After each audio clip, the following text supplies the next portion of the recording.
Hasaba Muswang.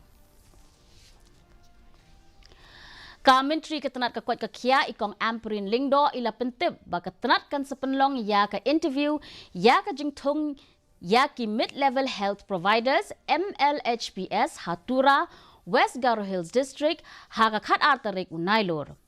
Habakren bat kinong thok kubor ikong amperin iloong bala shim ya ke nikarai ban pintikna babaro kinyo ya ke ju kalat. Kham Hashwa ke Menteri kala Pynlong ya ke jingelang bakit khat ke seng FKJGP, GSU, ADE na Rilom Garo, ki bala ujor halor ke jingbamla ke sorkar ban penmi ya ki advertisement Jong ki kam MLHP hakani ke than.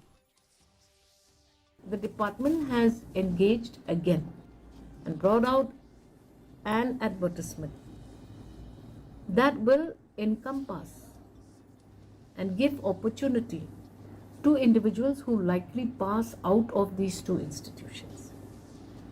And this interview will be held in Tura on the 12th of September. We should give adequate opportunity to all. Though we know that in the state of Meghalaya, only two institutions, recognized institutions, run this program. So, like is done in several other recruitments, the Department of Health thought it would be best to do a campus recruitment here.